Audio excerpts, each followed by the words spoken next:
Welcome, welcome. My name is Shante. I am a self love and self development enthusiast to give you 5 tips on what I used personally to help develop my authenticity and self confidence. Number 1, know yourself deeply. I feel like it wasn't until I put myself into isolation and really started writing down my desires, my wants, my needs, my boundaries, and beliefs until I really figured out who I really was from the core.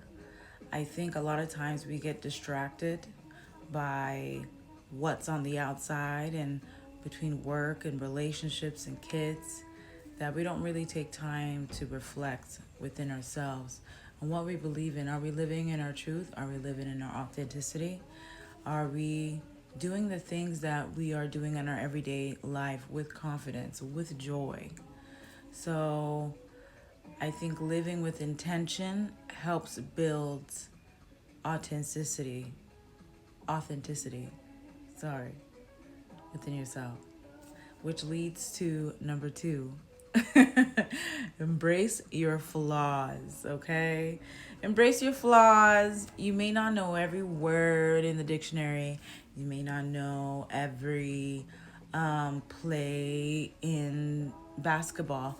You may not know, how to dress a certain way. You may not know how to, public speak, which is something that I'm learning for the first time.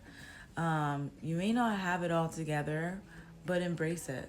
Give yourself some grace. Don't be afraid to live in your truth, live in your quirkiness, be authentic, be raw, and let people know your flaws. Your flaws is what makes you unique. And from my opinion, I think it makes you more valuable because it makes you more human, it makes you more personable. So embrace your flaws and all, okay? Your body, your personality, your weirdness, whatever it is. You may not know how to ride a bike. I'm really bad at riding a bike or rollerblading. I embrace it. Maybe one day I'll learn. But for right now, don't take me on a bike riding little date because I'm a fall. Number 3 is stop seeking external validation. Now, this one hits home because I think I've personally dealt with seeking external validation within relationships, to be completely honest, and just other people. I was not yet confident within myself until after I had my child, where I had to really rebuild myself from the inside out again, and formally build myself together, like put myself together, to be the best version of myself, for not only for myself but for my daughter. Until I realized that, you know, a lot of my self-worth and self-confidence came from external voices.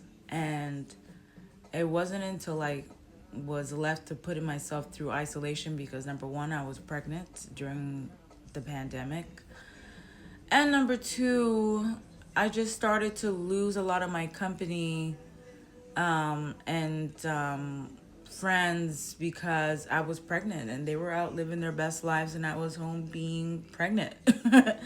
So I really had to learn to just take time to really figure out how is it that I'm going to feel noticed and seen, authenticity being, the forefront, and have that confidence being this new version of myself. So, one of the things is just being able to share my experience with social media and like not being afraid of people's opinions. I think I was really afraid of people judging me, considering that I was a single mom and, I was going through everything alone, and I didn't want to be a statistic. And I really told myself that, I'm not going to allow society, I'm not going to allow other opinions to define me, my joy in the life that I'm about to build for me and my daughter, okay? I'm going to still get this. I'm going to still look fine. And I'm going to still do what I need to do to make sure that we are good, regardless of what people say or don't say. I'm going to get mine. And number 5 is prioritize taking time for yourself.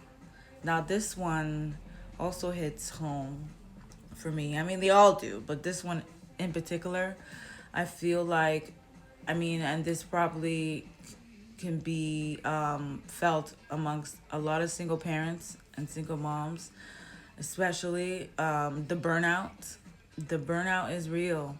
Where I've had people come up to me, I don't know how you do this. Like, I don't know how you able to go to the gym and go to work and take care of kids. And I'm like, I don't know either. But one of the things that I prioritize the most is taking care of myself. I make sure that I'm drinking my smoothies, I'm eating healthy, I'm journaling, I'm meditating, I'm going to the gym, I'm laying the fuck down, not doing anything at all, I'm relaxing, I'm sleeping. I'm resting my body so I can take on another day. Because guess what? There's always another day for me to tackle full throttle. So I really do take time to rest. I think rest is a luxury that people tend to undermine. And it's very important for the mind, body, and soul. And other things I do is just to keep cute. I love to keep cute. I love to keep pretty. I love to take care of my looks. I never let myself go.